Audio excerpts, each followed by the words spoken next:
Caroline Schwarzfeld, bonjour Caroline. Bonjour Léa. Caroline, vous êtes la fondatrice de beautyplace.fr et c'est une plateforme sur la beauté. Et ce matin, vous nous parlez de céréales. Moi, en général, je les mets dans mon bol, les céréales. Exact, comme quasiment tout le monde. Si, je les mets dans mon bol, mais de temps en temps, je me dis que ça pourrait être sympa de les mettre dans autre chose. Parce que si c'est bon pour mon intérieur, c'est peut-être bon aussi pour mon extérieur. C'est une bonne question. Vous voyez ce que je veux dire? Oui. Donc c'est vrai que les Français en général, les céréales, nous en France, ça se limite quand même au blé. Qu'est-ce qu'on mange? Un peu d'avoine, Oui. un tout petit peu, pas beaucoup. Hein. Du maïs, un peu de maïs, ouais. voilà, du riz. Oui. Mais franchement, après, l'orge, pas tellement. Et C'est pourtant, vrai. dans pas mal de pays, en Afrique, c'est le mil. Au Moyen-Orient, c'est plutôt le blé, effectivement. Mais on pourrait diversifier, aller jusqu'au lin. Il y a pas mal de graines aussi qu'on pourrait... C'est vrai. Et on n'a pas trop l'habitude, finalement. Il y en a un maintenant, hein, on peut pas dire. Voilà, c'est pas dans notre culture culinaire Non. traditionnelle, mais c'est vrai qu'aujourd'hui, avec toute cette vague du bien-être, Bien-être. aussi du bio, etc., on a vu germer, c'est le cas de le C'est dire, ça. des petites échoppes qui vendaient ce type de graines. Exactement, en qu'on vrac. mange. La Oui. plupart du temps, on peut les acheter en vrac. Oui, c'est vrai. Et puis, bon, faut faire attention à la fraîcheur aussi parce que justement, parce qu'elles sont à l'air libre, elles s'oxydent facilement et du coup, le goût n'est pas très bon. Donc, il faut bien faire attention que le commerçant soit quelqu'un de attaché à Qui renouvelle ses qui stocks. renouvelle ses stocks. Mais c'est vrai que dans les cosmétiques, on en voit et depuis déjà quelques années, mais de plus en plus en ce moment, c'est le cas de l'avoine normale, enfin surtout, et de l'orge. Ah, mais oui, je crois qu'au niveau des shampoings, non? Il y avait des shampoings au niveau de l'avoine pour les cheveux. Oui. C'est pas mal. Et qu'est-ce qui se passe au niveau des céréales? Ce Oui. qui est intéressant finalement, c'est qu'elles cochent toutes les cases. Elles sont à la fois riches en lipides, donc vous retrouvez toujours de l'oméga 6, oméga 9, ce dont on parle pour l'alimentation, l'oméga 3, donc c'est les acides gras essentiels. Vous trouvez plein de minéraux, donc le calcium, le potassium, le magnésium, dont on sait que c'est hyper important pour l'organisme et pour la peau également, puisque toutes les réactions vont se faire et toutes les vitamines aussi, hein, vitamine E, énormément de vitamine E dans l'avoine, dans l'orge. Alors la vitamine E, on la connaît bien, c'est celle qui est antioxydante, donc c'est celle qui nous permet de pas vieillir trop mal, hein, Et trop vite. et trop vite, voilà, de vieillir bien en tout Ouais. cas. Voilà, et donc c'est ça les propriétés des céréales dans leur ensemble, et c'est pourquoi maintenant les laboratoires commencent à les intégrer de plus en plus. Et puis parce que en France, par exemple, on en produit beaucoup. Il n'y a pas de souci avec ça. Oui, la France est quand même un pays riche en production de Exactement. céréales. Alors, ça va être quel type de produit en général? Ben là, par exemple, vous avez un shampoing, effectivement, de la marque Boni Nature. C'est un shampoing apaisant.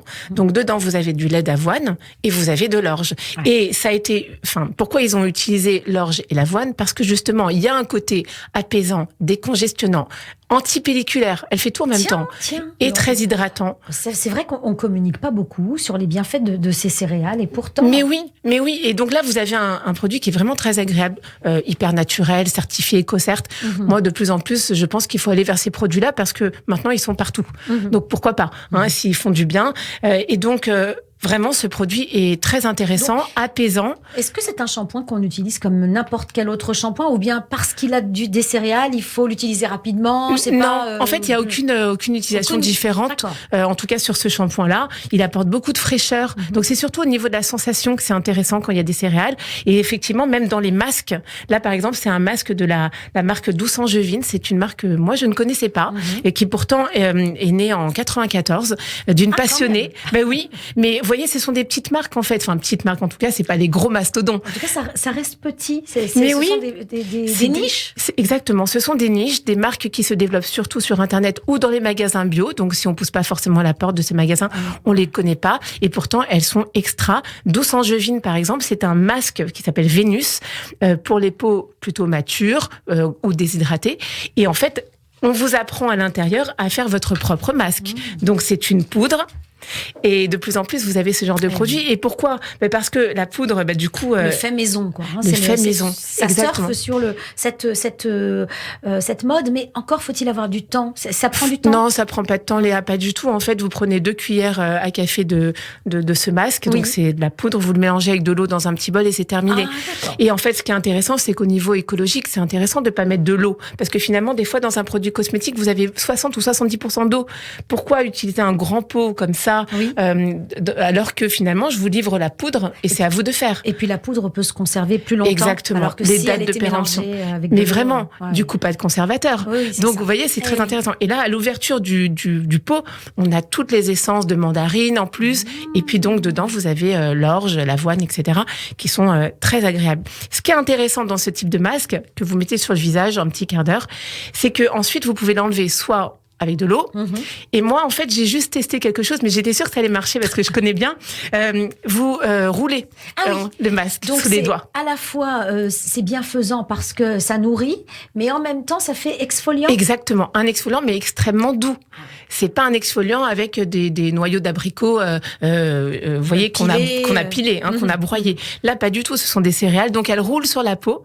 Et vous avez ce côté fraîcheur en attendant ce côté exfoliant et ce côté hydratant.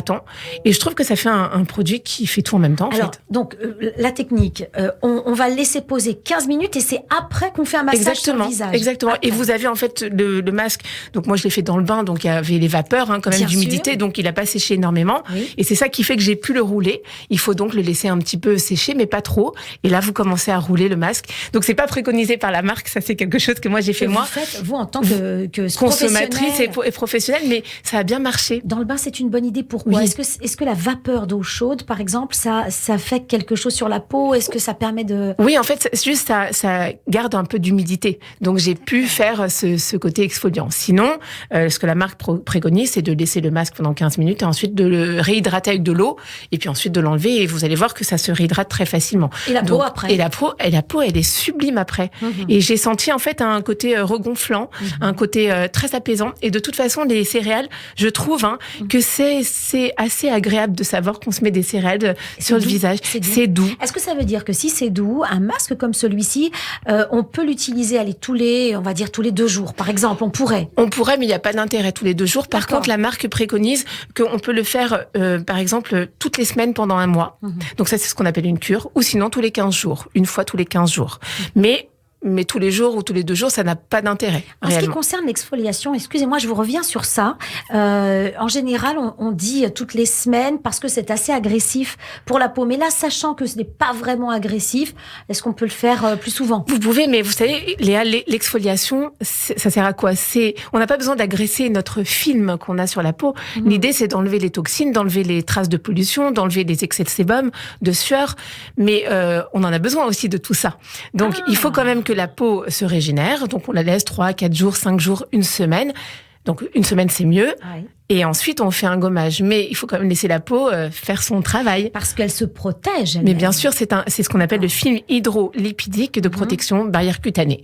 Voilà. Et donc, c'est vrai qu'un gommage tous les jours ou tous les 2 jours n'a pas trop d'intérêt, sauf si vous avez une peau très épaisse, que vous souhaitez amincir et que les produits ne rentrent plus dans la peau, ne pénètrent plus là, peut-être... Et là, pour le coup, si on faisait une exfoliation plus souvent, là, ça pourrait vraiment l'agresser et lui faire plus de mal. Exactement. Et si vous agressez cette barrière cutanée, vous l'ouvrez à des bactéries, vous l'ouvrez à des agents extérieurs qui vont lui faire du mal, et donc c'est pas le cas. Et vous voyez là, par exemple, chez Aromazone, qu'on connaît bien, vous avez l'huile végétale d'avoine, 100% pure. Donc c'est un produit extrêmement simple, juste de l'avoine. Sur le visage ? Sur le visage, sur les cheveux, sur le corps. Et j'ai même essayé dans le bain du massage dans l'eau. Parce que justement, elle a un toucher extrêmement doux et elle est très gainante. Et du coup, vous pouvez vous masser, parce qu'on a parlé d'automassage la semaine dernière encore, et du coup, vous pouvez masser vos jambes avec cette huile-là dans l'eau, donc c'est un massage sous l'eau. Et donc, l'huile va rester après le bain et c'est très agréable. Ça se dilue pas avec l'eau, non. De toute façon, l'huile et l'eau, sauf si l'eau est très très chaude. Bien sûr. Mais sinon, ça ne se dilue pas. Et en massage, automassage, c'est très agréable dans l'eau. On le fait souvent dans les thalasso, du massage sous l'eau. Bien sûr. Et elles utilisent des huiles, c'est vrai. Alors là, vous nous parlez beaucoup de l'avoine. Alors je sais que c'est quand même la céréale qui est présente en France. Et d'ailleurs, j'imagine que ces marques bio dont vous nous parlez, elles se fournissent en avoine français. Donc, tout à fait. Cette avoine ne fait pas beaucoup de voyages. Non. Voilà. Mais est-ce qu'il y a d'autres céréales sur lesquelles on peut faire un focus aujourd'hui ? Bien sûr, le riz. Le riz, par exemple, et d'ailleurs, on peut le faire même nous-mêmes. Ça vient d'un peu plus loin. Ça vient d'un petit peu plus loin, effectivement. C'est pour ça qu'on aime bien parler français. C'est toujours intéressant. Mais par exemple, l'eau de riz. Quand vous faites du riz, l'eau du riz qui est très riche en amidon. Du coup, si vous le mettez sur les cheveux, vous avez des cheveux très brillants. Non. Voilà, on peut faire ce genre de choses. Et il y a pas mal de gens autour de moi qui commencent à récupérer finalement des restes de leur alimentation pour le mettre en cosmétique. Et le riz peut être une très bonne source. Et les poudres de riz sont très, dispersées maintenant dans tout ce qui est fabrication des produits de maquillage. Par exemple, on a de la poudre de riz. Donc, le riz, c'est quelque chose qu'on utilise. C'était les premières poudres, ça, dans les années 30. Absolument. On parlait de poudre de riz. Les poudres de riz, voilà. Maintenant, on est passé sur des poudres minérales aussi, mais ça marche très bien. Voilà, donc, le riz, l'eau du riz sur les cheveux, voilà une technique, une astuce quand même intéressante. Oui, effectivement, mais vous savez que, donc, par exemple... casserole dans la salle de bain. Oui, exactement. Mais vous savez que vous pouvez aussi acheter de la farine d'orge. Ouais. Donc ça, on en trouve partout, même dans les grands supermarchés. Et quand vous mélangez la farine d'orge avec de l'œuf et du miel, vous obtenez un masque extrêmement hydratant pour le visage et pour les cheveux. On peut faire plein de choses soi-même. Alors, petite recette, farine d'orge. Oui, miel et œuf. Et œuf. L'œuf dans sa totalité. Oui, dans sa totalité. Le blanc et le jaune. Exactement. On y va, on met tout. Et là, on mélange, on fouette un petit peu et vous mettez ça sur les cheveux. Vous laissez une demi-heure, 3/4 d'heure. Et ça sent bon. C'est doux, en fait, l'odeur des céréales. C'est très doux. Donc ouais, c'est pas mal. Il y a aussi l'orge, par hasard, non, qu'on peut utiliser, non? Ah si, bien sûr. L'orge, la soupe à l'orge perlée. Ça, c'est ashkénaze. Oui, exactement. Mais l'orge, c'est extrêmement riche en vitamine E. C'est riche en oméga aussi. Et lorsque on l'utilise dans les masques et dans les crèmes, on a aussi ce côté, comme l'avoine, très apaisant. Et en fait, voilà, c'est quelque chose qu'on utilise moins encore en France que l'avoine et que le riz et que le blé surtout, parce que l'huile de germe de blé par exemple, elle est très très répandue pour ses côtés hydratants, apaisants et nourrissants, très nutritifs. Mais l'orge un petit peu moins, mais on commence. Voilà. Donc l'occasion d'utiliser ce qu'on a dans la cuisine pour sa beauté. Faut pas hésiter. Les céréales donc qui gagnent à être connues. Oui, vraiment. Merci à vous, Léa. Infiniment. Merci. Caroline Schwarzfeld, vous êtes donc la créatrice de beautyplace.fr. À très bientôt, à la semaine prochaine. Avec plaisir, merci.